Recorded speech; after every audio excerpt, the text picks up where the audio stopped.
Is Leslie in? I know she was having trouble.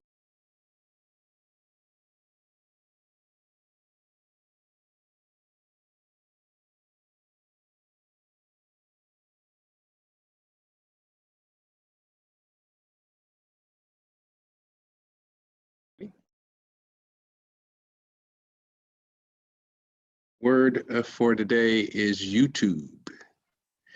Good evening, everybody. On behalf of the Board of Education, most of you already know this, but today is April the 8th, 2021. Again, I just can't believe how quick this year is going by. We as the board, perhaps one of the reasons why I and my colleagues think like the year goes by so quickly is we're so often engaged in things that just consume a lot of time. And before you know it, the time has passed. One of those things is the budget. And in a few moments, our chairperson, Commissioner Beatrice LeBron, will take the gavel and ensure that citizens can be heard on various concerns that they have about our budget. One of the ways in which we do this for those that communicate and share their points of view is we use the modern social media platforms, including YouTube and Facebook. Unfortunately, as is sometimes the case, these technological advances do fail us, and that's what's going down today. I have been told that Facebook is not working, and it has nothing to do with the district. It has to do with Facebook and things that we can't really control at this time. We do, however, praise God, have YouTube. And those of you who are watching already know that we have YouTube.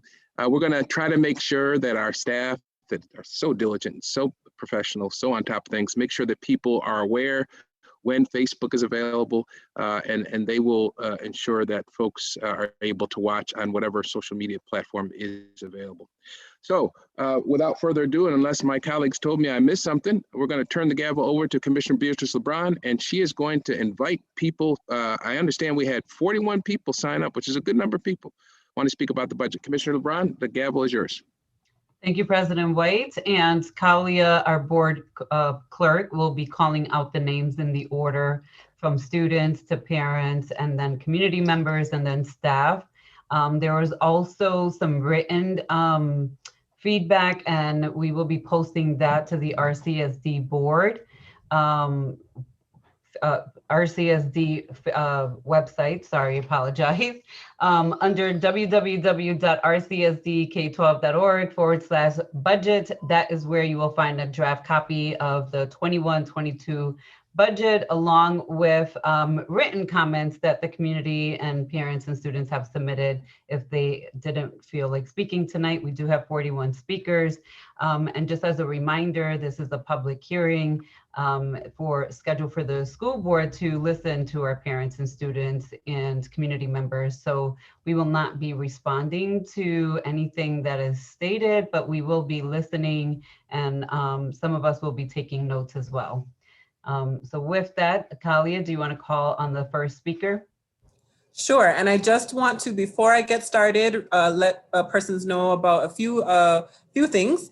One is, if you are waiting to speak, we do have 41 speakers signed up to speak tonight. If you are waiting to speak and you're in the waiting room, we do ask that you rename yourself with your first name and your last name. That is how you signed up to speak with the board office, and that's how we can verify your identity. So if you are in the waiting room and you are named something else, unfortunately, we will not be able to let you into the room because we're not sure who you are. So just asking you to do that while you're there. Also, the second thing is speakers are given 3 minutes to speak, and I will let you know when that time has passed. Our first speaker for the night is Maya Waller, a student, and she'll be addressing the budget. Maya, welcome. Hi. Hello. All right, let me see. Okay, so good evening, everyone. So on Tuesday, when I found out that foundation aid would be paid, it was one of the first times that I felt like my elected officials were acting in my best interest. I have hope that this isn't the last time we feel like this. I have hope that this will be a moment where we can all collaborate to make the RCSD better. This is the perfect time to bring youth into the conversations about budget.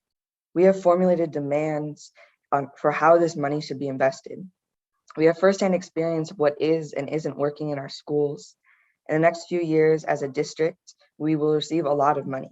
Some of it is stimulus aid, which is only one time and therefore can only be used for certain things. Some is foundation aid, which will be continuous. Yes, deficits need to be filled and regulations need to be followed, and that still leaves a lot of money. We want this money to go towards anti-racist and culturally responsive trainings for teachers, culturally responsive curriculum resources, more support staff, restorative practices across the district, and healthier lunch options. We also want an expansion of programs that work to get RCSD grads in teaching and other ways to ensure the teaching staff better reflects the student body. We've done research. We have lived through this pandemic and know that we need these things more now than before. We are invested in the future success of the RCSD, and we are here to be a part of this conversation. I ask that as elected officials representing us, you make a space for us at the table and commit to funding our demands. Thank you. Thank you very much, Maya. We appreciate your comments tonight. All right, we're going to move on to our next speaker, who is Sarah Adams.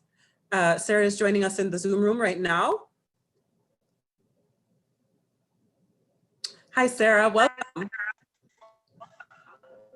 All right, Hi, go is it ahead my and turn? mute, if you can mute your other feed, and then when you're ready, you got 3 minutes.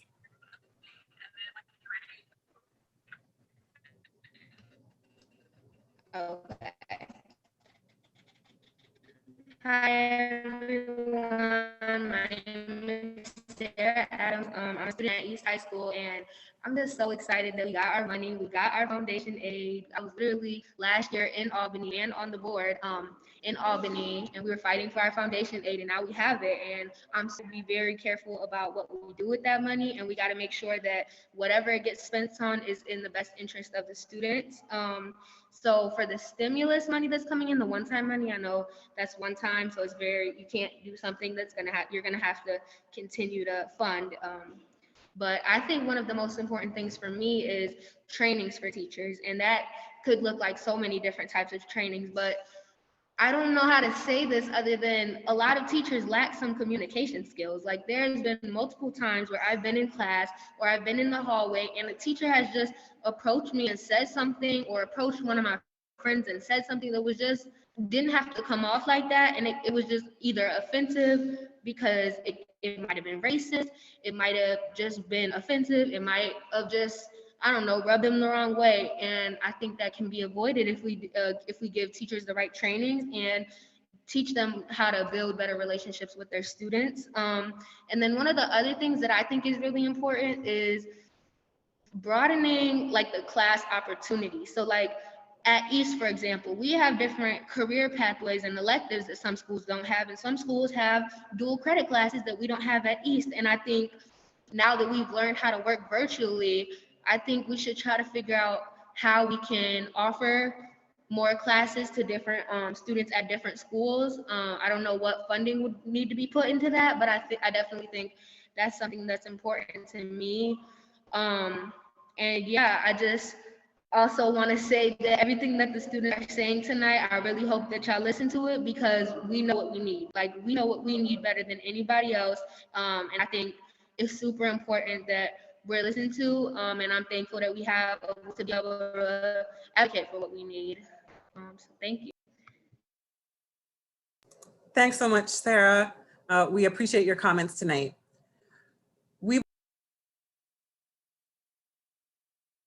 Oops, looks like I was muted. We'll be welcoming our next speaker. Thank you so much, Sarah. And waiting for Amira Cunningham to join us in the waiting room. No, looks like I'm not seeing Amira or Seven. So it looks like we'll have Rocky Granville. Thank you for joining us, Rocky. We appreciate you, and we're waiting for you to connect now.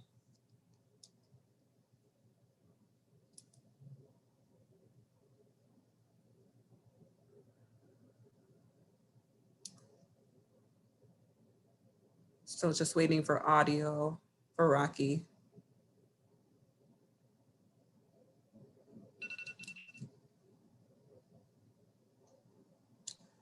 All right, we're gonna see if we can move on to another speaker while we get Rocky on the line. We also had a Savon Hall signed up, not seeing Savon.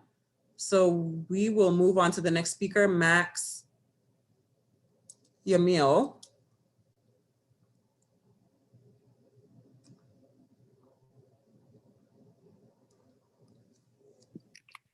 Okay, we have Max coming into the room now. Welcome, Max. Hi. Hi. When you're ready, you've got 3 minutes. Thanks for joining us. Okay. For the past 3 summers, I have worked in a summer learning program with students from the RCSD district. I was lucky to have a mentor who knew how to do restorative practices, and I learned a lot from him. In my first year, I met a kid in the 3rd grade who wasn't the best scholar and did not have the best track record. Sometimes he needed space, and when he needed space, he usually called me for support. Instead of getting him in trouble for walking out, we talked to him and tried to figure out what the problem was. And in doing so, we were able to get him back in the classroom, and he was able to enjoy the rest of his day. As years progressed, he got better and better. When he was in the 6th grade, me and him had a good relationship, and he relied on me as someone to go to. But one day, he got off the bus onto School 8, and something made him upset. He was walking away from the line, and security was called to go grab him. As they went to go grab him, the situation got worse and worse. The security guard agitated him. The guards grabbed him and put him into a classroom where he got angrier and wanted to be left alone. Instead of being helped, he was immediately punished, and the situation escalated to where police came and handcuffed him onto a gurney where he was sent to the hospital. If this situation had been handled with restorative practices, it would have given the student the support he needed. This experience shows why restorative practices are so important in schools, and I believe that restorative practices should be present and fully funded in all RCSD schools. Thank you. Thanks so much, Max. We appreciate your comments tonight. All right, we will be moving on to our next speaker. We are bringing in Quentin, and he's going to be joining us really quickly. Quentin Nowden. Just waiting. Oh, welcome, Quentin. How are you? Good, how are you? Good. You have 3 minutes whenever you're ready. Okay. We need more teachers that look like us and grew up like us. More culturally diverse teachers. They can relate to the struggles that we go through on a regular day basis, whether it's racism, our neighborhoods, or even just our home life. According to the data from Rochester Teachers Association, there are only 20% of culturally diverse teachers. If we had teachers like us, we as students would thrive and do better because of the connection that we would have with our teachers. The teacher would want to go above and beyond for the students with life lessons or just teaching us more than our bad curriculum offers. My favorite teacher is my only Black teacher. She teaches us more than English. She teaches us about life. We have a good connection with her and give more effort in that class than we do in any other class. In conclusion, we need more money to go towards recruiting, retaining diverse teachers. Thank you. Thanks so much. We appreciate your comments tonight. Our next student speaker would have been Janae Lawson, but it looks like she is not with us. So we're moving on to the next speaker. That is, okay, we're gonna skip LaRon Campbell. If LaRon comes in, we will take LaRon after, but we have Marielle Rosario. Marielle? Hello, everybody. Welcome. Whenever you're ready, you can turn on your face. Yeah, because my internet connection isn't the greatest, and when I turn my camera, my connection gets really bad. It's hard to understand me. That's okay. Whenever you're ready, you can speak, okay? You got All 3 right, give me 1 moment. I have to open up my notes app. All right, I'm ready. My request is that you offer culturally relevant foods for kids who are not from here and more healthier lunches and vegetarian options. Kids get bullied for bringing in foods that relate to their culture, which is not okay. That leads to internalized hatred and mental illness. Adding more culturally relevant foods will stop foreign kids from being discouraged to eat their food and educate kids who only eat American food. The RCSD provides one of the most disgusting lunches I have ever eaten. Many times before, teachers have told me that they themselves would not consume such unhealthy, low quality, cheap, disgusting meals that you guys have the audacity to serve us. Why are frozen pizzas with sausages being served in the morning? Eating pizza is unhealthy. That's a common fact, yet we are fed that every day. You then expect us to be our best selves after such meals. Now, let me ask you this. Why is it that the RCSD gets such poor meals and other schools in the suburbs have so many options and healthy, delicious meals? According to an article written by Brandon Gale, kids who eat school lunches are 14% more likely to be diagnosed as being overweight. School foods are filled with preservatives and are often some of the cheapest that are available. This increases children's cholesterol levels. Low-income families, which are usually in the RCSD, rely on cheaper preservative-filled foods. So when children go to school and get the same thing, they have a nutrition imbalance. Schools in the suburbs get fresh, organic, and healthy fruits and vegetables, yet the RCSD gets apples, pears, and oranges that have been stored in a closet for months. I am vegetarian and barely eat lunch because of the minimal options. I miss out on lunches often because most of them include some type of meat. This issue not only affects me, but my peers as well. Not everyone can pack themselves a lunch or afford food at home, and I've been in hard times like that before. Don't feed us things that you would not even consider putting in your bodies. We're not dogs who eat scraps. We are humans who deserve better and healthier foods. It's that simple. Thank you for your time. Thank you so much, Marielle. We appreciate you speaking tonight. Okay, so we are actually going to go back to Rocky Granville, who I believe has audio now. Rocky, are you here? Can you hear me? It looks like you're breaking up a lot. Yes, I can hear you. Okay, great. Whenever you're ready. Oh, awesome. You have 3 minutes. Okay. School to prison pipeline is a premium system that is. Can you guys still see me and hear me? We can still hear you. We're not seeing you, but go ahead. Okay, because I'm having some camera issues. I don't understand why. So is it okay if I still continue? No, you're all right. Go ahead.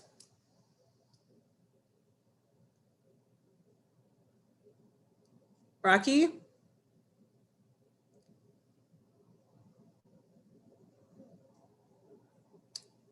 Okay, it looks like we might have lost him. So we're gonna see if we can take the next speaker. In the meantime, Rocky, are you hearing me? No. All right, let's see if we can take the next speaker and we'll circle back around with Rocky. Our next speaker will be Victor Vega. Just waiting to see if Victor is going to be able to join us.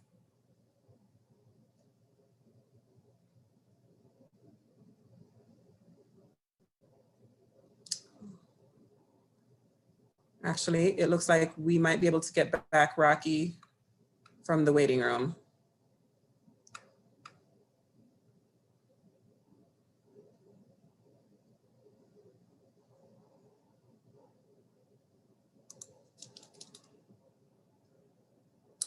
All right, we're gonna move forward with Victor and see if we can circle back around. I'm not seeing Rocky just yet. Waiting for Victor to connect. Hello? Hi, Victor, welcome. Hi, how's your day? Doing very good, how are you? I'm good. Okay, whenever you're ready, you got 3 minutes, all right? All right. My name is Victor Vega. Yeah, I'll start right now, actually. We're tired of the spoiled milk. We're tired of the reheated or expired lunches. We shouldn't have to starve ourselves because the milk for our breakfast is spoiled or the food is expired and tastes like jail food. And on Friday, which is pizza day, we shouldn't have such undercooked pizza that tastes like cardboard. We need real protein, real seasoned meat, seasoned food that was just cooked. Step inside my shoes for a minute. How would you feel if your kids were forced to go to school and starve themselves every day for the entire time attending that school because of how disgusting or unhealthy all the food is? Some students don't even eat at home because their families can't always afford it. And then on top of that, they don't eat at school because of how bad the food is.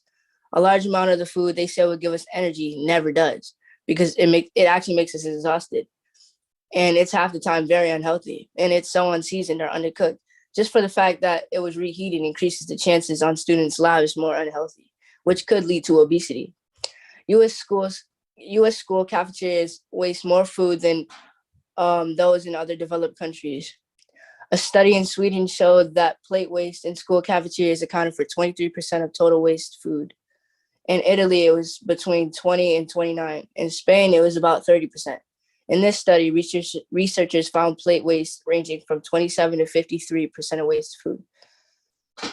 And all this food is wasted because the students don't eat it, or because of how bad it is, or if it's spoiled, expired, or went bad because of global warming. And sometimes they still serve us the food and drinks that went bad already. And we need healthy food, better drinks, and real protein. Give us the same treatment you'd give yourselves. I feel like this is a need for all schools in the RCSD. Thank you. Thanks so much, Victor. We appreciate you joining us tonight. Okay, our next speaker, as we still wait for Rocky to get in, is Joshua Carnes. So Joshua should be joining us. I'm right here. All right, wonderful, Joshua. Whenever you're ready, you've got 3 minutes. Alrighty, no doubt. Alrighty. Look into my eyes. Look into the eyes of a young Black man, seeing my Black and foreign teachers get pushed around by the white kids. Seeing the white teachers giving the Black teachers weird looks. Having to go to urban, suburban just to get a good education because the city can't provide it. All I see is white teachers being represented better because the education in the suburbs is better. Fact. Imagine knowing you have to be at a white school to get a good education, or seeing my Black teachers having to pay out of their own pockets to give us a fun time like pizza parties. I don't have to say much because I know I'm not the only one that's been through this, but just look into my eyes. Look into the eyes of a young Black man that feels like he can't even look up to his Black teachers and wants all teachers to be treated equal. This is the reality of the RCSD. This is what we have to go through. We need this money to be well spent. Hire teachers that understand us so that we can have a better future, not just through my eyes, but for the generations to come. That's all I have. Thanks, Joshua. The commissioners are listening in. Thank you. All right, so we're gonna move on to our next speaker. I have signed up Laurel Dillard. Just waiting to see if Laurel is able to join us.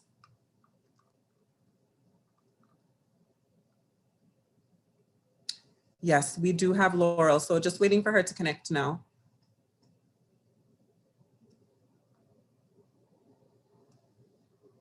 Laurel, are you there?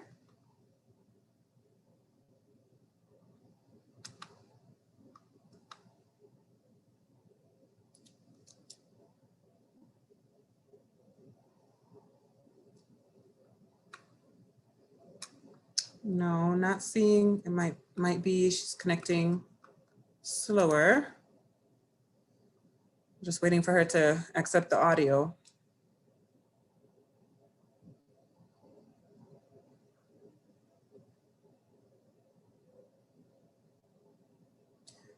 All right, while we wait for that, we're gonna move on to another speaker. Oh, there we go, wait. Earl, are you there? Yes. Okay. I gotta, I'm using my phone right now, so I gotta read it off the phone so my video won't be on. Okay, thank you. We were able to see you just now, so that's fine. Whenever you're ready, you have 3 minutes. Need to hire more support staff. I say this because not everyone has someone to talk to at home. Some people can't open up to their parents about some stuff, or some may not have anything. People can be going through abusive homes and can really use someone to talk to. School is supposed to be a safe environment. Having someone to talk to and open up to can really make it feel that way. Support staff can foster positive, trusting relationships with students and improve school climate by encouraging parent and family involvement in education. We need to have someone that actually cares. That actually cares about us. According to NEA.org, 2/3, 66% of K-12 paraprofessionals has given money out of their own pockets to help students with school supplies, field trips, and class projects. Students feel more comfortable opening up to staff that's from the same place they're from. And NEA.org also states 71% of K-12 paraprofessionals live in the school district in which they work and may volunteer in many communities. This shows why we need more support staff in our schools. Thanks, Laurel, for your comments tonight. I apologize. I called you I called you a girl earlier, but just seeing now. Thank you for joining us and for your comments tonight, okay? I'm going to move on to our next speaker, who is, I hope I'm pronouncing this right, Kanavai Breedlove? Kanavi, nice to meet you and welcome to the meeting. Whenever you're ready, you have 3 minutes, okay? I feel like we need more Black teachers where we from, because teachers that grew up from the sub, they don't get us. They hate on us because where we from. They hate on us because of the color of our skin. They don't know the struggles we had to go through to get where we at today. They had everything handled to them. We had to fight for our way. That's why I like when my school get Black teachers from the hood, because I understand, and they also give us chances. They also teach us right from wrong without any consequences. In 2018, Rochester, New York had 3,365 teachers. And out of 100%, there are 5.5% Latino/Hispanic teachers and 80% of white teachers and 12.6% Black teachers. Like, that's tough. I remember going to a school with white teachers and I had all Fs and getting suspended all the time. And now I go to a Black school and I'm a straight A student and I'm 15, 11th grade. Like, I could tell you, like, you could tell the difference. More teachers like us mean more success for the people that was born where we from. Even though it's 3 years old, I still can't see the information and stats changing.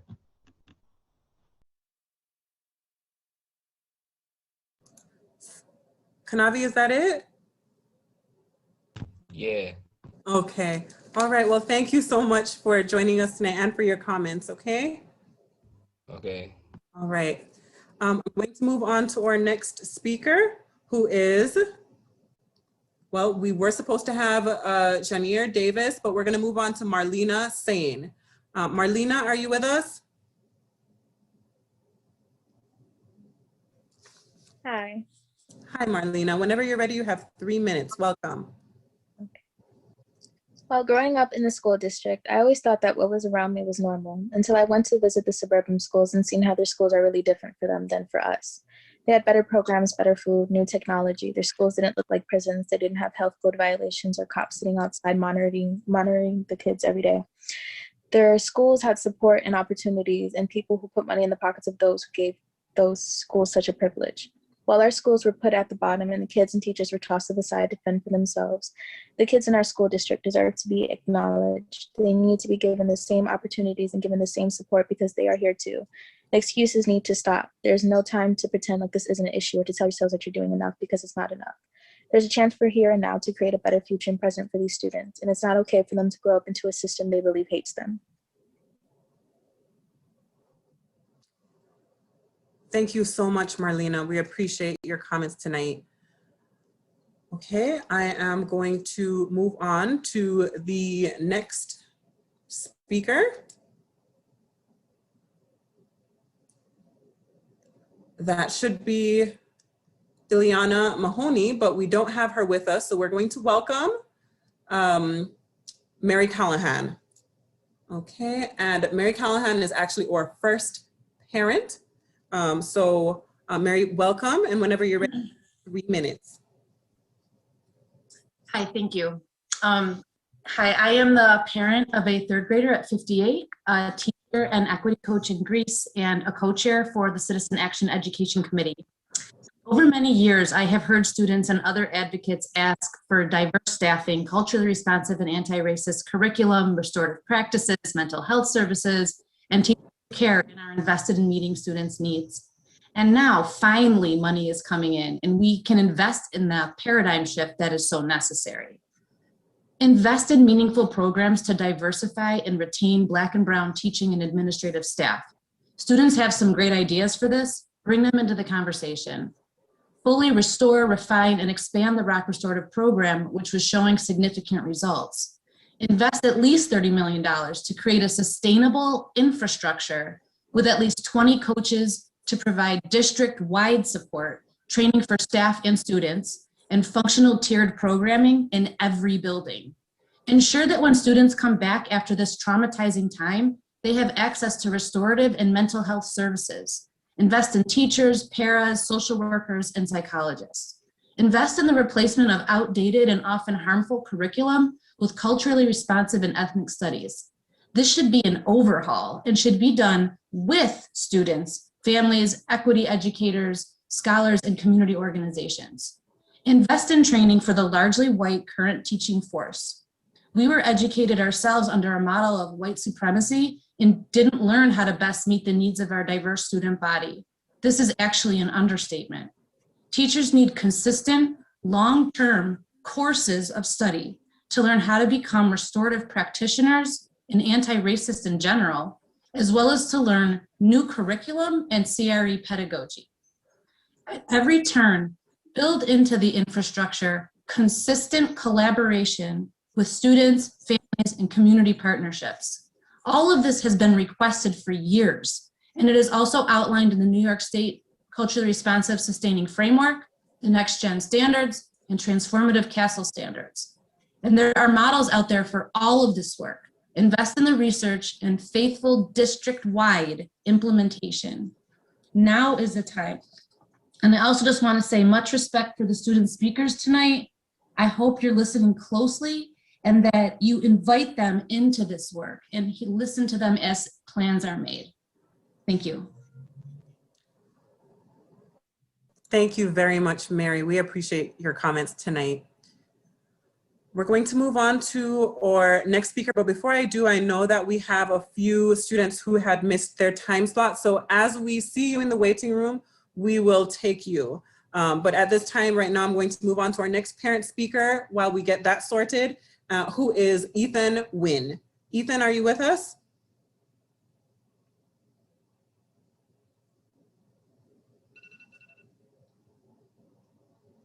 Ethan? Looks like we're connecting to audio.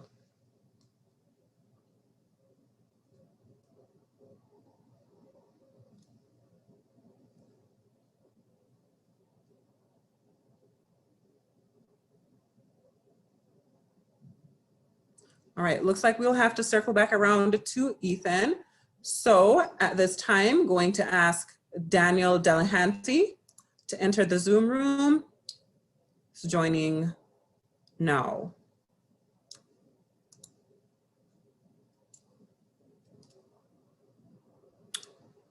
Daniel, are you with us?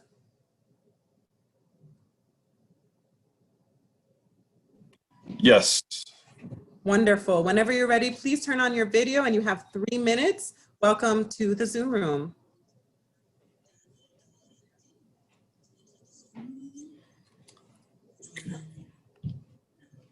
Okay. Okay to begin? Go ahead. The Board of Education, Oh, you'll have to turn off your other feed if you have something else going, because you won't be able to pair the both at the same time. You have a small lag.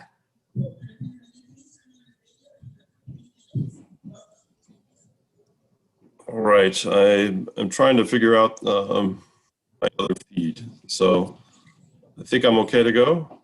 I think so. All right, go ahead.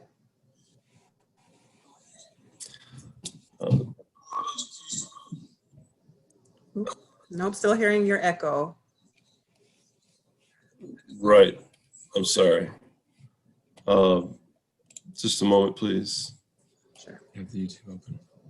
Okay.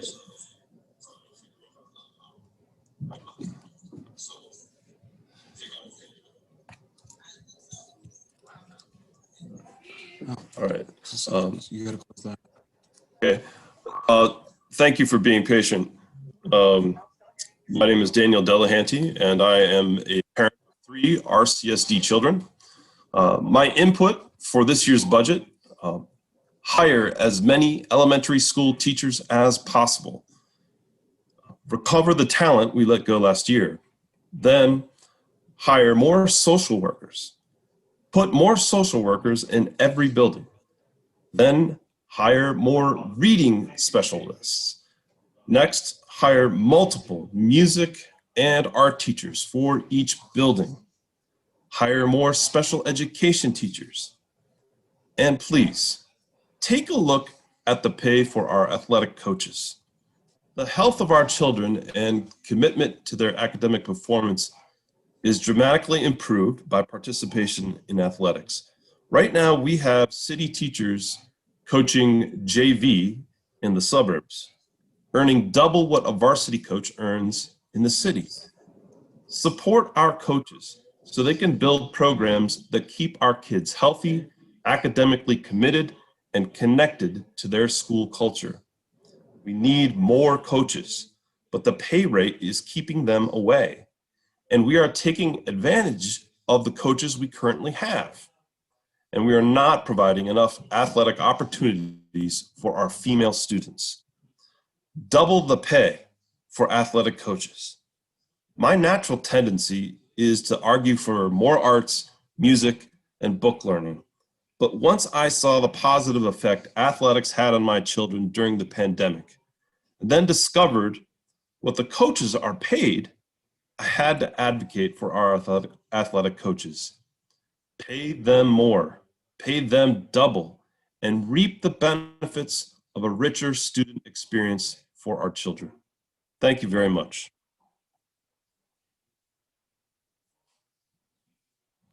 Thank you very much, Mr. Delahanty. We appreciate your comments tonight. During the pandemic. Okay, I am going to welcome our next speaker, who we will circle back around with, who is Ethan Wynn. Welcome, Ethan. We appreciate you joining us. Whenever you're ready, you have 3 minutes. Great, thank you very much. I'm speaking as the parent of a child in kindergarten in school 12. I want to thank the board for your willingness to take on such great responsibility in this critical time. And I think it's no, we all agree that we have to use this funding as an opportunity to be transformational.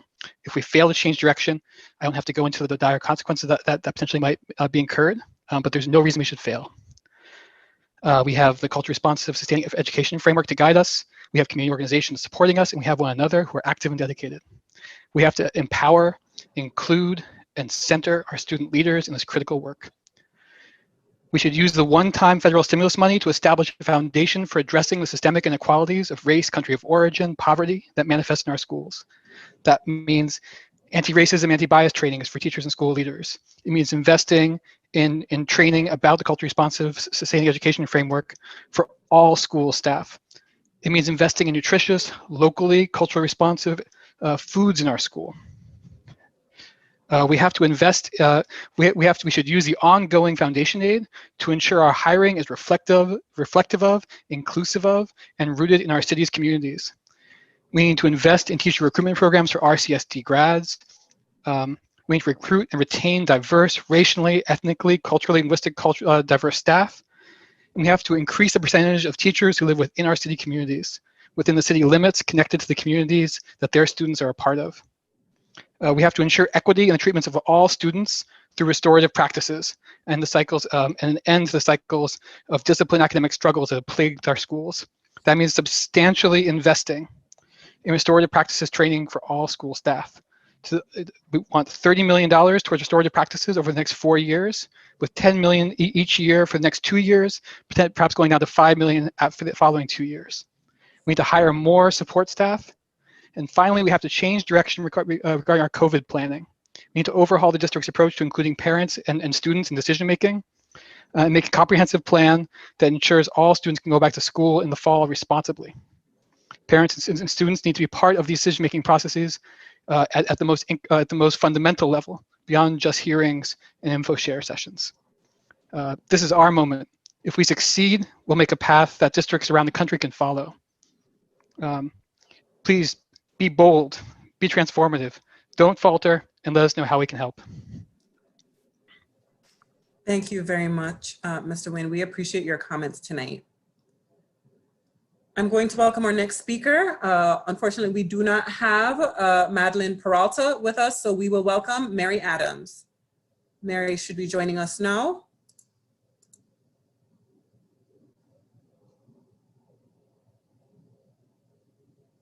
Welcome, Mary. Hi, everyone.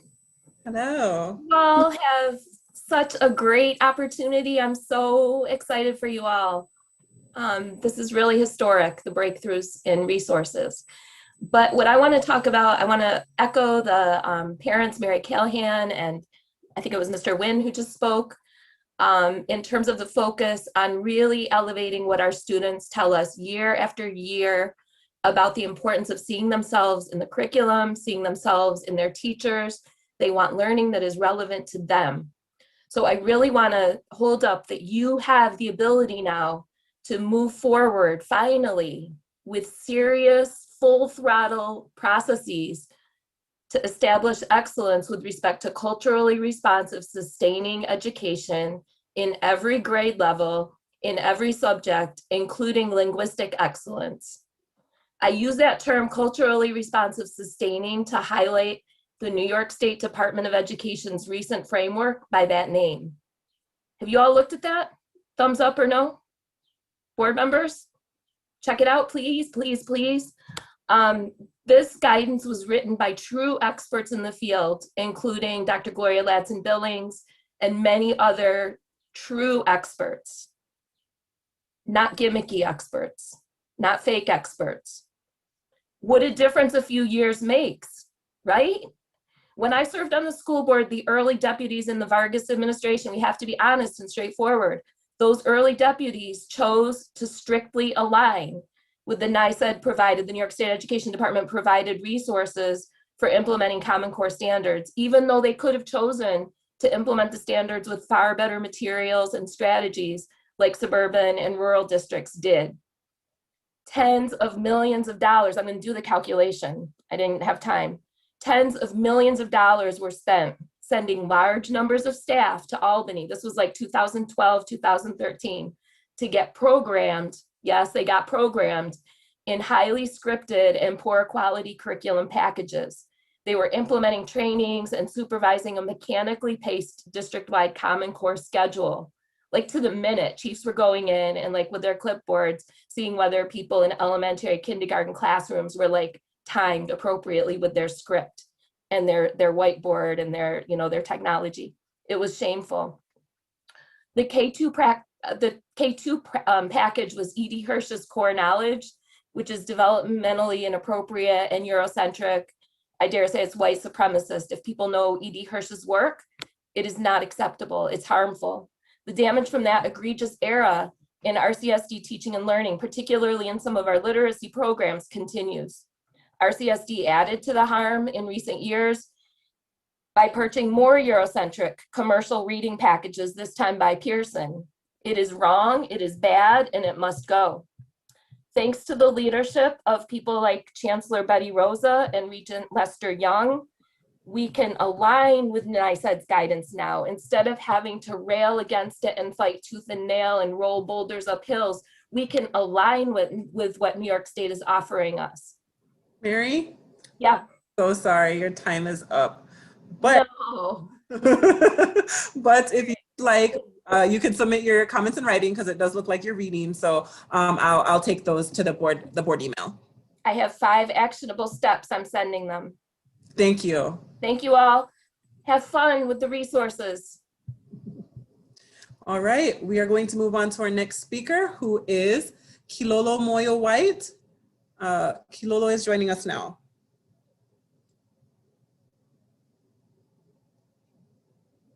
Welcome. Thank you.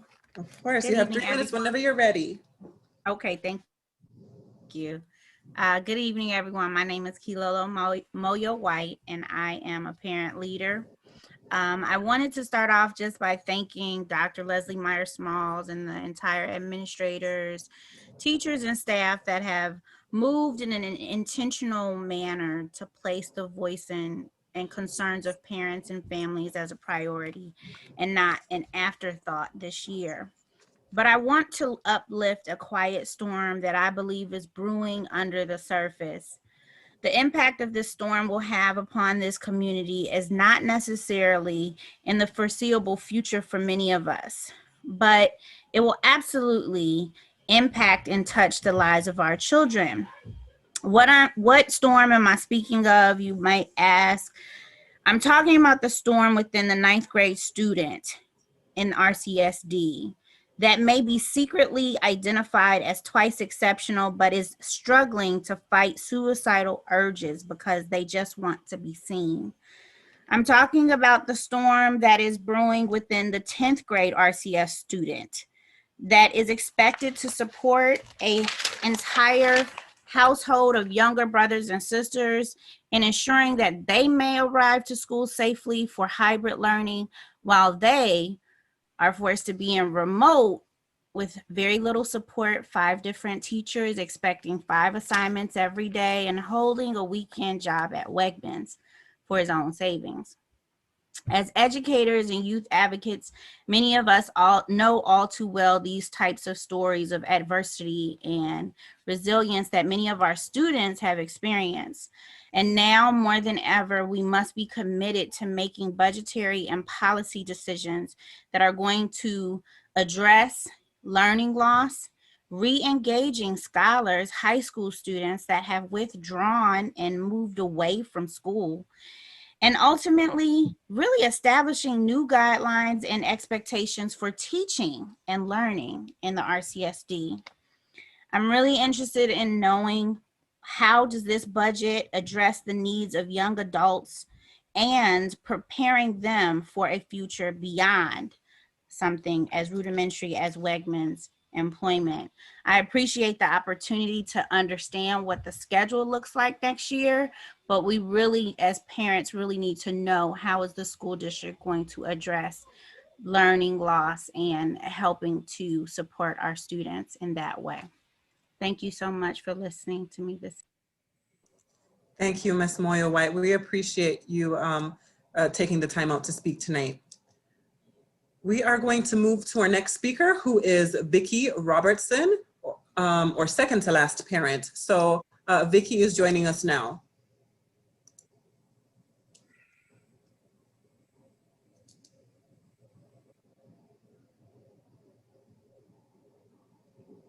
Welcome, Vicki. Whenever you're ready, you have 3 minutes. You can unmute yourself.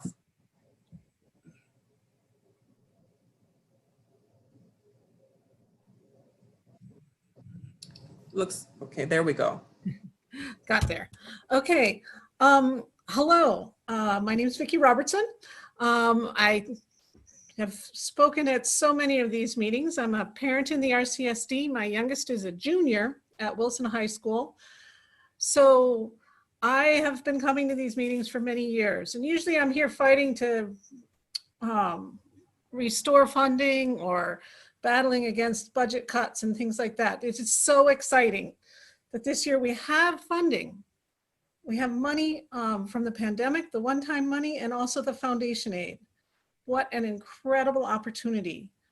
Let's not mess it up. We need to really get this right. We've got no excuses. So I encourage you to listen deeply to those students, the parents, the community, to establish the priorities, to really engage in shared decision-making. Some of the pandemic money must be used for addressing learning loss. I urge you to think about that in terms of supporting kids to regenerate that joy in learning. Some of these children have been sitting and staring at screens. I volunteer in a 4th grade classroom, and kids are half the time on a Game Boy or something like that, and just not engaged, not loving it. It's so hard. We try hard. The teachers are amazing in what they're trying to do, but it's been an incredibly difficult year. And we can't go back to that test and shame mode. We need to just work on learning loss, but in a way that generates joy in learning. I urge you to transform the district into a model that's culturally responsive. You've heard a bunch of people talk about culturally responsive and sustaining education programs, that framework that the New York State Education Department came up with. This is a way we can spend some money on that and really learn how to do it. We need to expand restorative practices and anti-racism training, so that students and families can really feel welcome at schools. Would suggest spending on the order of $30 million over 4 years, using pandemic money for that. We need to develop, recruit, and retain diverse staff. The students have told you so clearly how important that is. I mean, listening to them today, Marielle saying, "We are not dogs who eat scraps." Wow. It's not okay to grow up in a system that they believe hates them. We've got to change. And this is our opportunity. And it's going to be amazing. There's going to be lots of temptation to do other things. And we do need to invest in systems so that whatever you do will be sustainable, making sure that we're never back to that state of having to do layoffs. The foundation aid increase should fix. Ms. Robertson? Yep. I apologize, but That's okay. If you do have comments that you'd like to submit, though, we will take them to the Board of Education email. All right, thank you so much. Our next speaker is Paul Conroe. And so we're welcoming Paul now.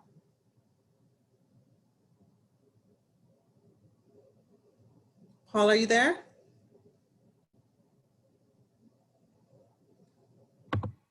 Okay. Welcome, you have 3 minutes. All right, thank you. Welcome everybody. I'm another one of these repeat offenders. Asking the board to vote on any budget puts them in a difficult spot, the same way an election for president or mayor with only one candidate does. Voting yes isn't really a choice, it's the only option for you. On this line of logic, I want to make an unusual request. Can the superintendent offer a second proposed budget that has a manageable number of amendments? Let's call it draft B. Then the board can vote on which version becomes the final budget. In this B version draft, and I'll send the written version of this, I ask for these 4 changes. Number 1, include a 1-page addition to section 3 that itemizes how the $71 million in federal aid for COVID-19 relief is going to be spent. This is section 3, page 6. Number 2, reduce the $128.6 million administration management budget by at least $10 million. This is section 5, page 1. In version B, include a new page with itemized cuts on half the page, and on the other half, create additions for elementary reading teachers, more money to make coaches competitive with county school pay, add art and music across high schools to be competitive with county schools. And I hand wrote this after listening to the kids, get better food. And this is gonna be, my fellow staff will not like this, but deputy superintendents and directors of curriculum are important, but kids' food needs to be addressed first, not next year. It's got to be done this year. And we've got to cut certain things.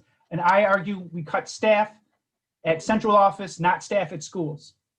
Number 3, rewrite the grants section, page 3, or section 3, page 8 through 12, so that competitive grants are listed separately from awarded aid.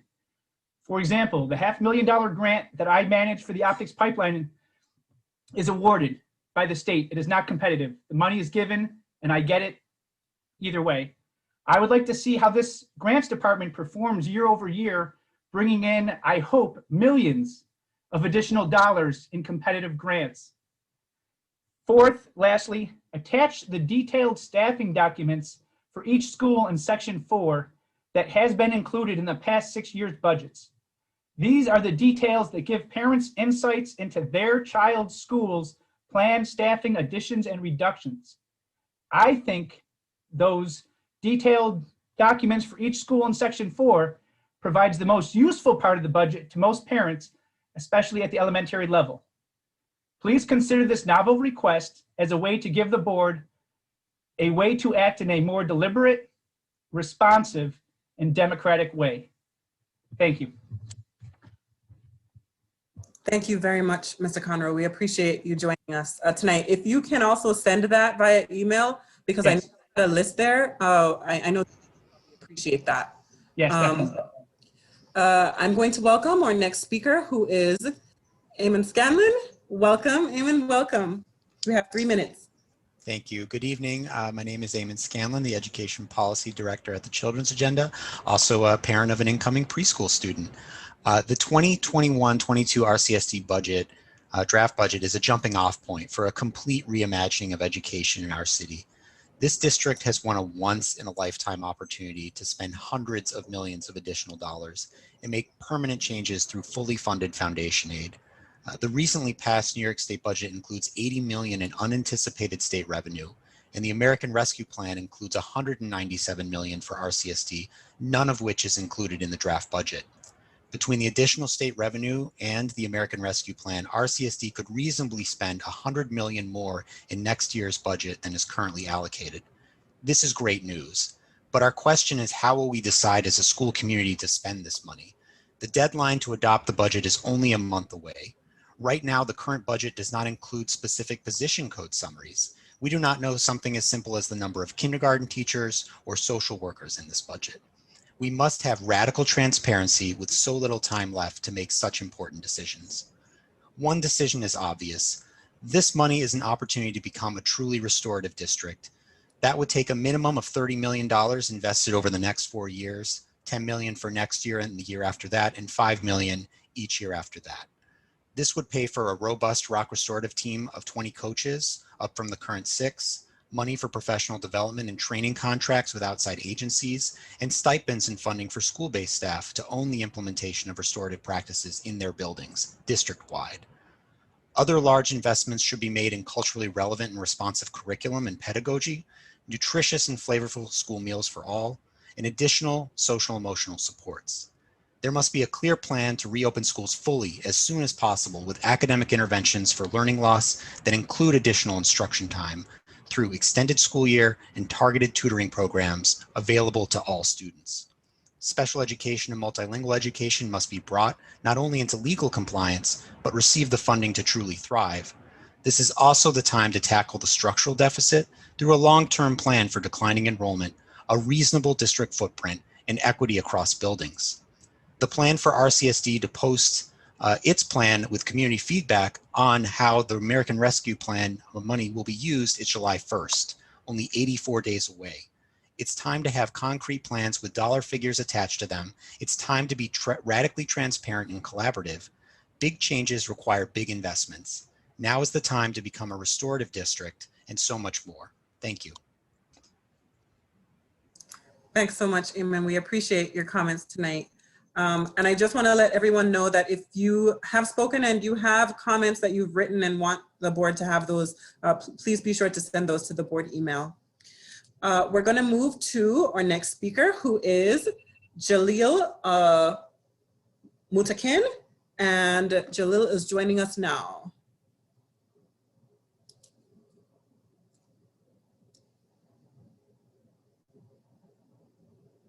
Welcome, Jalil. Oh, you are muted, sir. Jalil, you are muted, so we're not hearing you yet. You hear me now? Yes, we can. Whenever you're good. 3 minutes. Thank you for the time. I am Jalil Mutakin, representing Citizen Action, Rochester chapter, specifically the chair of the Education Committee. What I need to bring to the attention of the board is the need to put an immediate halt to the school to prison pipeline. It is appalling knowing that Rochester School District is the 3rd worst in the country. Even more egregious is the fact that New York State Department of Education had previously issued the culturally responsive sustaining education framework, which could have addressed many of these issues, these concerns already expressed here tonight.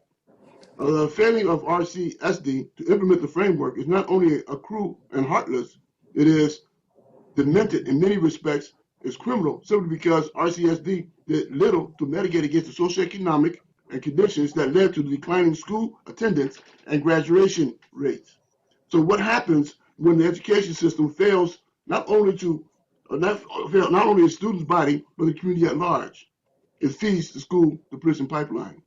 When RCSD fails to provide students the cultural environment and stimulants, such as a comprehensive ethnic studies program, as was put forth in the framework, RCSD ultimately makes these schools seem unwelcoming and thereby feed the school to prison pipeline. This is particularly disconcerting. Acknowledging 80% of the teaching staff are European American women who reside in the suburbs, and the majority of the student population are Black and Brown residing in the confines of the city. This is an obvious disconnect that RCSD has not properly addressed. However, the encouraging of ethnic diversity in the teaching staff is well established in the framework. This must be rectified immediately as one of the most blatant issues describing the disconnect between the teaching staff and the student population. I could go on with this recrimination of what is already known about RCSD failure to fully implement the framework. But the young people here tonight who stood and voiced their concerns should be enough. It should be enough to guide your decisions on how funds will be allocated to improve RCSD and remove it from the bowels of the worst school district in the United States and put a halt to the school to prison pipeline. Thank you for your time. Thank you so much, Jalil. We appreciate you joining us tonight and submitting your comments. We have next Raphael Outland, and Raphael is joining us in the room now.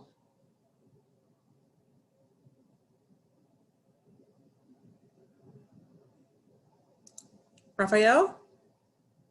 Yes, I'm here. Wonderful. You have 3 minutes, sir, whenever you're ready. You're going to need to mute your other feed. Yes, but you're going to need to mute your other feed because there is feed. Okay, thank you. Can you hear me now? Yes. Okay, thank you. This note is called A Call to Defund the School to Prison Pipeline and to Maximize Funding for the Culturally Responsive Sustaining Framework Curriculum and RCSD. Thank you all for the privilege to speak on this important topic and to share space with everyone. Many thanks to Brother Jalil Muntakim for encouraging me to speak tonight, and Ms. Francine Scott for granting me access for this to occur. When I reached out to Ms. Scott about speaking tonight, she assured me that my words should focus on the RCSD budget. From my perspective, I would do my best to highlight what has been and what should be done regarding the RCSD budget. To keep things plain and simple, the RCSD budget has been used to fund the school to prison pipeline in predominantly poor Black and brown schools in several ways. First, school metal detectors, cameras, and other forms of student monitoring and surveillance are paid for by the RCSD budget. Police and other forms of law enforcers are paid for by the RCSD budget. In addition, when our poor Black and brown youth are arrested at school, taken to jail, suspended, must attend court tribunal, and eventually expelled from school, this entire process is paid for by the RCSD budget. Moreover, the salaries of predominantly white educators, administrators, superintendents who lack an understanding of the lived experiences and cultural backgrounds of poor Black and brown youth and their family are all paid for by the RCSD budget. The unhealthy and non-nutritional foods fed to our children in school are paid for by the RCSD budget. In past time, if the budget has been used to oppress our poor Black and brown youth in school, then we must state this loud and clear. This form of oppression should no longer remain a public secret, If we can accept this truth now and not tomorrow, then we are in the right position to defund the school to prison pipeline in order to assure maximum funding for the implementation and maintenance of the CRSF curriculum and RCSD. Specifically, the RCSD budget should not be used to hire mostly white personnel to suspend and expel our youth, but should be used to hire adults who will empower and inspire our young people. Many of these trusted adults reside in poor Black and brown neighborhoods in Rochester. Furthermore, the RCSD budget should not be used to create more surveillance and punishment for kids, but should be used to develop spaces that help them feel safe, loved, and inspired by compassionate adults in school who are being paid to do just that. Finally, the RCSD budget should not be used for more school surveillance and pay the salaries of law enforcers who wear badge, carry a gun, and handcuffs in school, but these funds should be used to hire more social service providers who are culturally competent of the day-to-day experiences and backgrounds of our poor Black and brown youth and their family. Free the People, one of our local freedom fighters of Rochester, released 2 important articles in recent time. The first article demonstrated how since 2006, RPD's budget increased 8-fold when compared to a 3-fold increase in funding for youth services. The second article showed how the city of Austin took millions of dollars from the police budget and used these funds to support different forms of urban youth services and support. The latter is a prime example of how the Thank you so much, Mr. Outland. We appreciate your comments tonight. And if you do have those written, we will take them to the email and also have those forwarded out to the board members. On the move, long live John Africa. Thank you, Raphael. We are going to move to our next speaker, who should be joining us now, Amy Slakes. Amy should be joining us now.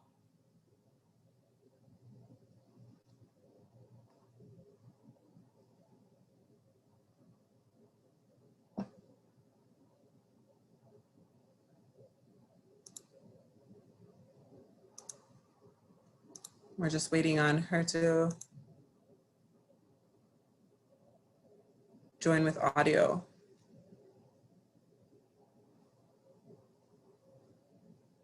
Amy, are you with us?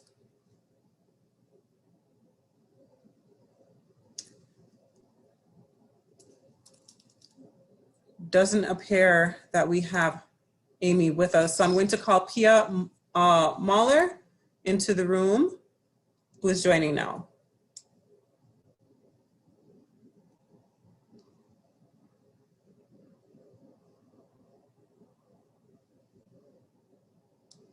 Pia, can you hear me?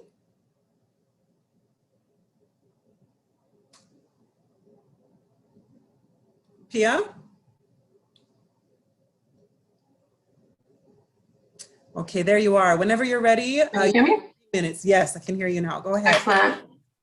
My name is Pia Mahler, and I'm a community member. I'm an education organizer with Citizen Action in the Education Committee. I'm also a staff member with Refugees Helping Refugees.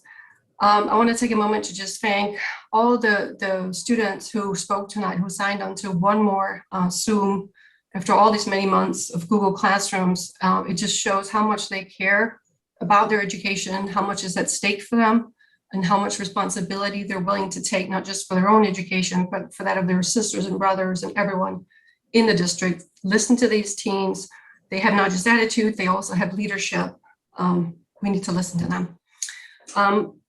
For those not familiar with Refugees Helping Refugees, we are a community-based organization. We were founded by refugees, we are led by refugees, and our founder has worked with refugee youth and families for more than 20 years, other staff members for more than a decade. We understand the needs and challenges that our community members have, and I want to echo that our demands echo those of things that have been said tonight already. We want a culturally responsive education. We also want to see the NYSED framework implemented fully. We want an education that is equitable and inclusive. As Jalil said, we want $30 million to implement that. We also want ELL support. We need a bigger investment in ELL, English language education, for the students that come in from refugee backgrounds. They're not currently getting the support they need. They need a designated space, and they need tutoring to catch up language-wise. They don't want materials that are made for students that are younger than them. It's condescending. They want high expectations, but they want the support they need. Bring back tutoring clinics, build them into the school day.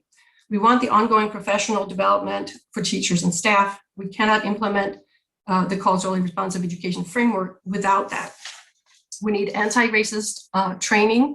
We need all teachers to be trained on implicit bias, and we need to eradicate this disproportionate suspension and discipline of students of color.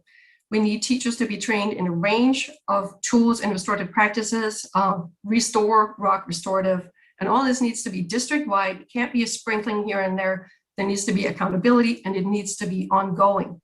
Finally, inclusive curriculum. Our community members need a curriculum that is inclusive and where everyone is included and treated with respect and dignity. The Eurocentric curriculum has got to go, and the teachers will need support to develop a better one that actually matches the demographic of our city and our students. There are lots of people in Rochester who have immense knowledge who could contribute to that. There are effort-centric artists, community-based organizations, faith-based organizations that could contribute to that, as well as the students and families. Positive school climate, hire more teachers that look like the students, hire more Black teachers, hire more Latino teachers, hire more teachers of refugee background, Bhutanese, Nepali, Burmese, Karenni, Congolese students. We cannot implement this framework if we don't have a substantial change in the teacher demographics. Take this chance to really implement something bold and really rethink our education system for all the students. Thank you, Pia. We appreciate your comments tonight. Our next speaker, we were trying to get back Amy, but it looks like she's still having some challenges. So we're gonna move to Barbara Van Kerkhoff, who is in the waiting room and is joining us now.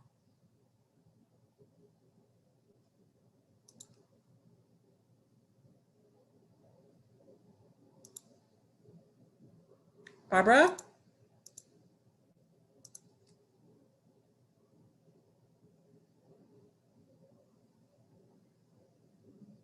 Just connecting to audio, it looks like. Hi, Barbara, welcome. All right, whenever you're ready, you've got 3 minutes. Oh, let me turn this off.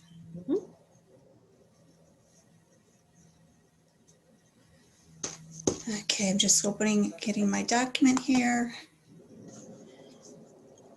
Thank you, President White, Vice President Elliott, and the rest of the commissioners for hosting this hearing on the budget. As you know, I'm Barb Van Kerkhove. I'm a City of Rochester resident and a parent of an RCSD graduate. And I am a longtime member of the Community Task Force on School Climate and a member of Citizen Action. I support all that's been said tonight by the students and many of the other speakers.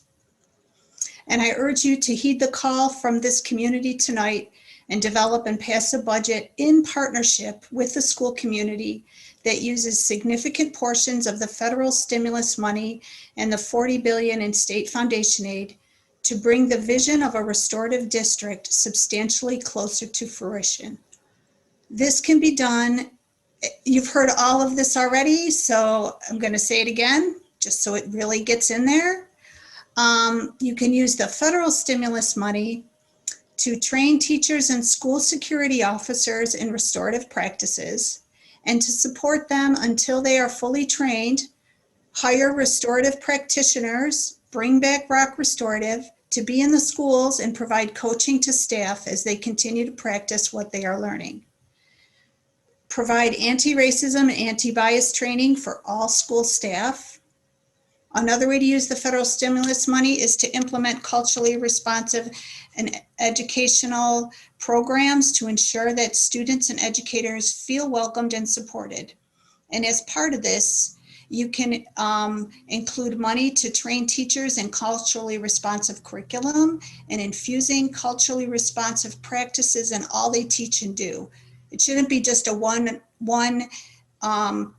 course on, African culture and Latinx culture. It really needs to be through everything that we teach in the district. And also to purchase culturally responsive books and resources.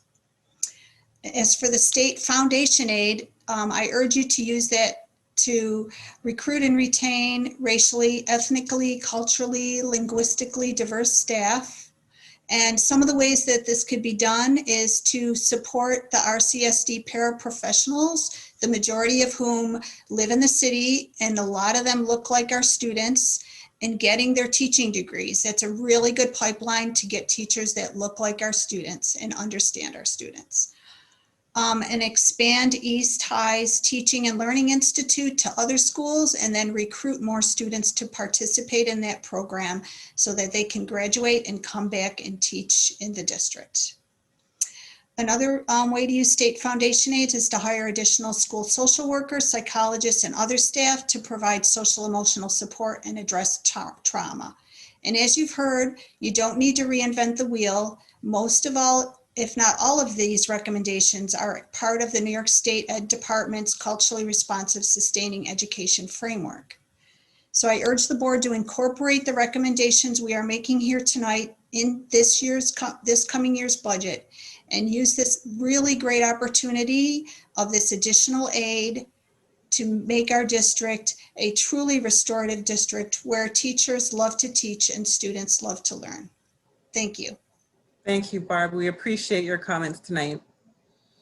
It looks like we were actually able to get Amy back with us. So I'm welcoming Amy Slicks, a community member who is joining us now. Can you hear me? Yes. Awesome. Okay, whenever you're ready, you have technology. Okay. All right. My concern is that the district is using COVID relief funds to balance the operating budget. My question is, if the money was not available, what would the district do? As I review the budget, a couple of items do not make sense to me. Number one, there is a range of student to teacher ratios at the schools. For example, the elementary schools have a high of 13 students per teacher to a low of 7 students per teacher. What should the student to teacher ratio be, and who is making that determination? And number two, the 66 administrators starting on section 8, page 14, who each make over $143,000 in compensation for a grand total of $10.4 million in compensation costs. It is not clear to me what all other compensation includes. Does that mean everything including healthcare benefits and Social Security? Because that would be useful information for the public. I implore all parties involved with union negotiations to be good stewards of public resources. This includes having employees contribute more to insurance costs and renegotiating the vacation cash-in policy. Also, please determine a reasonable student to teacher ratio and make the necessary adjustments to reallocate funds where they are needed. All of us have an investment in this district, whether you live in RCSD or not, because there are state and federal funds flowing to the district that all members of this region pay into. We are not seeing a return on our investment with the number of schools requiring targeted and comprehensive support. All of you are in these positions to make difficult decisions. Thank you for having the courage and conviction to do so. Thank you. Thank you very much, Amy. It was great to be able to connect with you tonight. All right, we are moving on to our next speaker, who was next on the list, Mr. Chris Widmer. Mr. Widmer? Hello, it's good to see you all tonight. I was trying to come up with some words about how extraordinary it is for me to come and talk to everyone in a situation of opportunity rather than crisis, and I was lost trying to do that. But today I want to talk to you about the extraordinary opportunity I feel we have to transform our school district. The expanded funding for our children from the federal and state government can be combined with smart policymaking and courageous leadership to create an environment that provides an excellent education for all children in the city of Rochester. I'm here tonight to advocate for 4 priorities. The first, the adoption and full funding of programs and training that align with the culturally responsive, sustaining education framework throughout the district. This includes fully funding programs like RIA, rethinking what teacher orientation looks like to provide parents and to involve parents in the community, and adoption of culturally responsive curriculum. The second is the adoption and full funding of restorative practice initiatives. This includes partnering with community organizations to bring students and staff into a fuller relationship with the environment and each other. The third is the hiring of staff with the cultural competence and restorative mentality our children deserve. This includes a diversification of the teaching force by expanding things like the TLI program and creating certification pathways for paraprofessionals. And then finally, providing an educational experience that meets the basic needs of students creatively and with excellence. This means things like fresh food, nature-based learning opportunities, and well-constructed and fully resourced classrooms. The students expect these things, as they expressed so well tonight. Our parents know this is what their children need, as they expressed to you tonight. And our community understands this is the change we need. The teachers believe that this change is possible, and we have what it takes to make this change happen in our community. The question is whether or not we have the leadership. I believe we do. I believe that we as an entire community can rise up from a culture of mediocrity. I believe that you can be creative in the moment. I believe that you will listen to what the community expects of you. And I believe that you can use this funding opportunity as a catalyst for systemic change. And I believe that you can lead from a place of excellence. Thank you for your time tonight. And thank you for your service to our community. I greatly appreciate it. Have a good evening. Thank you so much, Mr. Widmer. We appreciate your comments tonight. I am moving on to our next speaker, who is Nicholas Moore. We're waiting to see if we can get Nicholas on.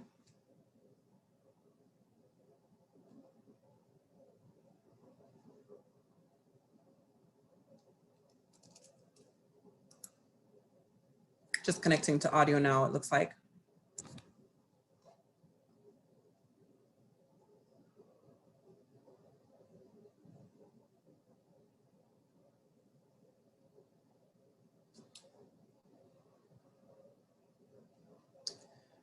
Okay, this looks like it's taking a little bit longer than usual. Oh, wait. Nicholas, are you there? Hello, can you hear me? Yes, whenever you're ready. Welcome. You have 3 minutes, okay? Okay, thank you.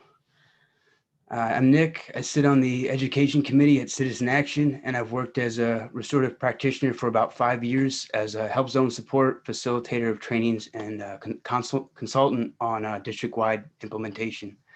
RCSD is near and dear to my heart because I live here. I've worked closely with the students, and they aren't numbers. They have faces, they have names and stories full of power and pain. And tonight I stand with the students as we demand systemic and cultural transformation in our city schools. It's imperative that we use the foundation aid money to sustain a framework that disrupts the school to prison pipeline and ends white supremacy culture. As was mentioned tonight, the framework we are demanding is one where restorative practices is paired with cultural responsive education pedagogy to secure the systemic and cultural transformation that was mentioned. Pulling from the data from the International Institute of Restorative Practices and the national research conducted by Johns Hopkins, after 4 years of fully funded district-wide implementations of RP, school suspension rates decreased by as much as 60%, with a 91% decrease in general office referrals. Specifically in Rochester, after just 3 years of previously funded implementation, we saw suspension rates drop in those schools already by 40%. RP is not a pilot, and we are not requesting a startup cost. RP was working wonders in our CSD, but due to budget cuts, firing teachers, and lack of district-wide support, we lost the momentum that had been built over the course of hardworking years. RP is an international evidence-based initiative that has proven to completely and sustainably transform school districts systemically and culturally over the course of 4 years. This 4-year framework already fits nicely into the 4-year budget strategy that you're currently needing to plan for with this foundation aid money. This will cost $30 million out of the $100 million that the district is required to spend anyway. $10 million the first 2 years, then $5 million the next 2 years. Upon funding restorative practices to not make the same mistake as last time, it's critically important that this time RP is implemented as a district-wide initiative. Not some schools, but all. Not some administrators, but all.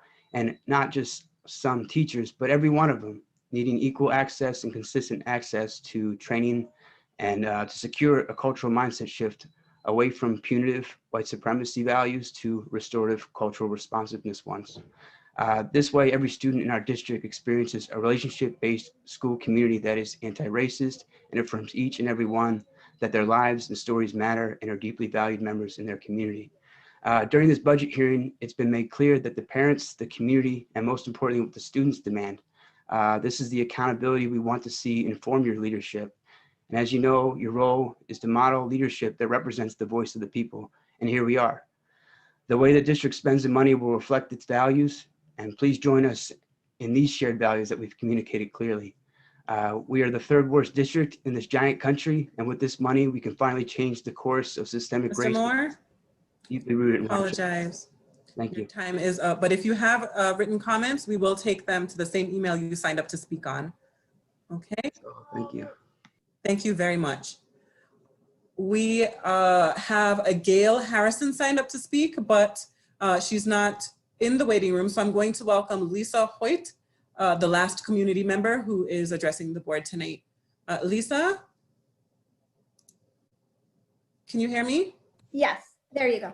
Thank Wonderful. you. Let me get my video here. Hi, good evening, everybody. Thank you very much for having me tonight. I am Lisa Hoyt, the Director of Refugee and Immigration Services at Catholic Family Center. And my reason for joining the meeting tonight is I did want to discuss our partnership with the Rochester City School District, specifically the Rochester International Academy, and my understanding that there is plans for the next school year to reduce staff at the Rochester International Academy. That will directly impact the future of refugee resettlement in the Rochester area and what we do. At this point, I think that we are under a wrong impression, or we're living in a time where we think numbers were reducing of refugees, and indeed with the new administration in the office, it is planned, President Biden is planning with a fiscal year starting October 1st of this year for 125,000 refugees to arrive into the United States. The Rochester area typically receives 1% of those arrivals, which would mean that we would be estimated to get approximately 1,250.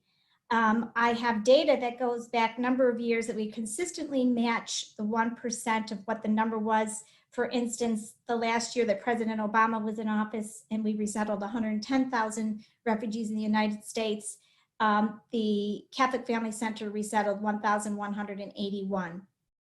In addition to that, there is another, what they call VOLAGs, a voluntary organization that is going to be applying to the Office of Refugee Resettlement to open up an additional refugee resettlement agency in the Rochester community. If that happens, there will be an even larger influx of refugees coming into the area, of which the place of choice for living is typically within the city limits and the Rochester City School District. So I am imploring you to please reconsider and reevaluate what you are doing with the Rochester International Academy and what your decisions going forward will be. When they first started out, when they opened up 10 years ago, they had staff for 65 students. And so I believe that once again, while they do have low enrollment numbers, their numbers will increase substantially starting with fiscal year of 2022. If anybody needs any further information or accurate numbers from me, I'd be happy to give that information at any time. So thank you very much for your time and good luck in your process of developing your budget. Thank you, Lisa. We appreciate your comments tonight. Our next speaker is our first staff member addressing the board, Lisa Silverstein. Lisa is joining us now. Welcome, Lisa. Oop, you're muted. Thank you. Thank you. Good evening. Give me just 1 second to get my picture out of the way. Thank you. Good evening. My name is Lisa Silverstein, and I am the chairperson of the RCSD Home Hospital Teachers Program. Home hospital teachers provide state-mandated services to some of the most vulnerable students in the district, both short and long-term. We help keep our students who cannot attend school from falling through the cracks. We cannot withstand another 15% cut to our unit from 26 to 22. I was told these reductions are being based on our lower student numbers from this year. But the superintendent herself said that with the stimulus money, the district would avoid layoffs now and look to right-size the number of teachers for the 2022-23 school year. Home hospital normally has hundreds of students come through our program in a school year. For the 2018-19 school year, we serviced 393 students. Last year, our numbers froze at 230 when we went to remote learning on March 13th. Those numbers would certainly have increased to our normal yearly totals. Does the district really think that post-pandemic there might be less students in need of our services? Can't they wait and see like they're doing with all the other schools? Between layoffs and retirements, the home hospital program was reduced from 32 to 20 teachers over the past 4 years, and we were not permitted to hire anyone new. The catastrophic results of these cuts were felt last fall when students were placed on a tremendous waiting list. Between 10 and 15 students waited up to 2 months for a teacher, putting the district out of compliance with the state, especially for special education. In January of 2020, we were finally given permission to recall 4 of our laid off teachers because the district couldn't turn a blind eye any longer. These are the same 4 teachers who plan to lay off again in June. Our teachers deserve better, and so do our students. Here's a story about a little girl in the hospital who's terribly sick. She's really not doing well, but a home hospital teacher is sent because she's missing so much school. After a few weeks, the student is making an amazing, unforeseen recovery. The nurse stops the teacher on her way out one day and asks her what she's been doing with the student. The teacher responds, just the usual 3rd grade math, social studies, English, and science to make sure she doesn't fall behind. When the nurse asks the girl about her remarkable recovery, she replies, I don't know, I figured I must be getting better if she's making me do math problems like I do in school. That's the power of education and home hospital teachers. We didn't organize groups of people to speak tonight or start a large letter writing campaign. I came to represent the teachers, parents, and students of the home hospital program to ask you to please seriously look, ask questions, and reconsider these short-sighted and ill-conceived layoffs to our program. Thank you for your time. Thank you, Lisa. We appreciate the comments tonight.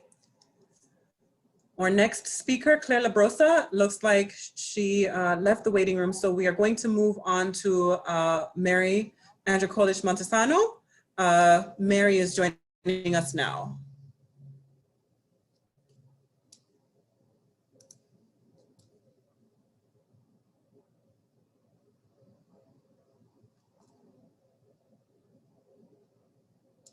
Mary, can you hear me? Can you hear me? Yes, I can. Whenever you're ready, you've got 3 minutes. That's quick. Good evening, everyone. At the March 25th, 2021 meeting, Dr. Jallo stated that the budget must be based on reasonable assumptions and projections. All of you just heard from Lisa White, the director of CFC, that Rochester is projected to receive at least 1,000 refugees starting with the fiscal year of October 2021. How is this budget and our district preparing for the arrival of this amazing and most vulnerable group of refugee newcomer students? Dr. Jallo also stated that instruction must be fully resourced to reach the goals of the strategic plan. Where in this budget process is it stated that we have all the resources to reach the unique instructional needs of students with little to no English acquisition, many with no formal education or break in education, in addition to the differentiated social, emotional, trauma-informed needs of refugee students? All ENL students are not the same. Where is all of this stated in the budget? One would think that RIA, a decorated program, would be the place to educate, service, and uplift this anticipated huge influx of culturally rich refugee students and families. We have been doing so for the last 10 years with attendance rates that never go below 90%, with suspension rates of 0, and graduation rates that go above our district goals. Former RIA students are now full and active community members. However, in this budget process, RIA is once again slated to take a reduction in staffing and only projected for 120 high school students when we just heard of the number anticipated. Where in this budget process is it demonstrated that we, the Rochester City School District, is ready to give this vulnerable population the targeted and specialized program that will be needed to catapult their American education, even if it is only for a year or two? Charter schools are preparing and ready to accept this population of students. In fact, they have already recruited many of our current ENL students for next year. Even our suburban counterparts are preparing because many of our ENL families are leaving our district. RIA can stop this flight. Dr. Jallo said, a budget will tell you what that organization thinks is important. How we spend our money tells people, tells the world what we think is important. Where the dollars go reflect what is important to that district. President White, Vice President Elliott, and Commissioner Powell. 10 years ago, you all approved RIA to serve refugee students and families that were new to the United States. You approved a specialized program that was staffed differently than other schools, that had a different schedule than other schools, and who had a staff that worked beyond the workday and beyond the schoolhouse. We are still here doing that same work, even through this pandemic. We are the epitome of a community school for this population.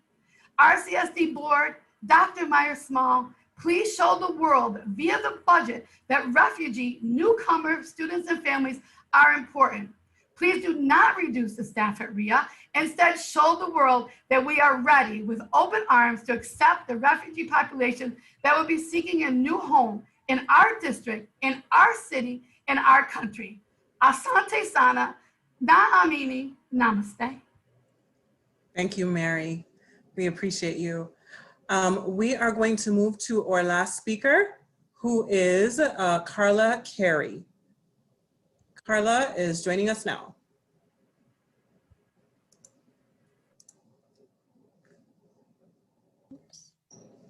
Can you hear me, Carla? Good evening.